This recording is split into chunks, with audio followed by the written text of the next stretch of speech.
ரொம்ப அழுக்காக ரொம்ப தூசியாக இருக்குல்ல. வேலை செய்கிற இடம் அப்படி தான். அது தூசி ரொம்ப அழுக்கு. ஆனால் இந்த அழுக்கெல்லாம் க்ளீன் பண்ணிடலாம். சில அழுக்கெல்லாம் க்ளீன் பண்ணவே முடியாது.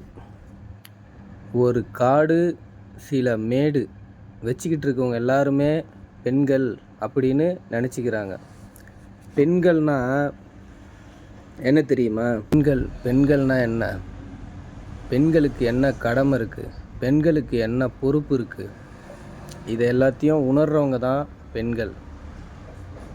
பெண்கள் மீது ஒரு கரை ஒன்று பட்டுச்சுன்னா அதை சாகிற வரைக்கும் அந்த கரையை அழைக்கவே முடியாது அப்படின்னு சொல்லுவாங்க.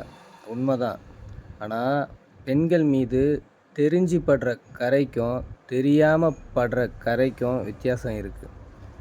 பெண்கள் தன்னுடைய உடம்பையும் காத்துக்கணும். உடையினால் மூடி தன்னுடைய உடம்பையும் காத்துக்கணும், தன்னுடைய குடும்பத்தின் கௌரவத்தையும் காப்பாற்றணும். அவங்க தான் பெண்கள். சில பேருக்கு தன்னுடைய உடம்பையும் அதாவது கவர் பண்ண தெரியாது, தன்னுடைய குடும்பத்தின் கௌரவத்தையும் கவர் பண்ண தெரியாது, அதாவது காப்பாற்ற தெரியாது. அந்த மாதிரி இருக்கிறவங்களாம் பெண்கள் கிடையாது.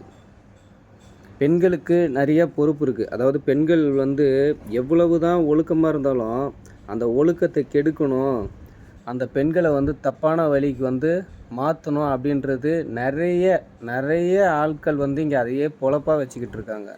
அது எல்லாத்துலேயும் தாண்டி ஒழுக்கமாக இருக்கிறவங்க தான் பெண்கள். ஒரு காடு சில மேடு வச்சுக்கிறவங்கலாம் பெண்கள் கிடையாது. பெண்கள் ஒழுக்கமாக இருக்கிறவங்க தான் பெண்கள். நான் சில காடு சில மேடு அப்படின்னு சொல்லும்போது உங்களுக்கு ஒரு மாதிரியாக இருக்கலாம். என்ன இப்படி ஒரு மாதிரி பேசுகிறான், வல்கராக அசிங்கமாக பேசுகிறான் அப்படின்றது. நான் அசிங்கமாக பேசலை. இதை வீடியோவை பாருங்கள். இதில் இருந்து தான் நான் இதை எடுத்து பேசுகிறேன். ஒரு காடு சிறுமேடு சில பூக்கள் என்னிடம் உண்டு.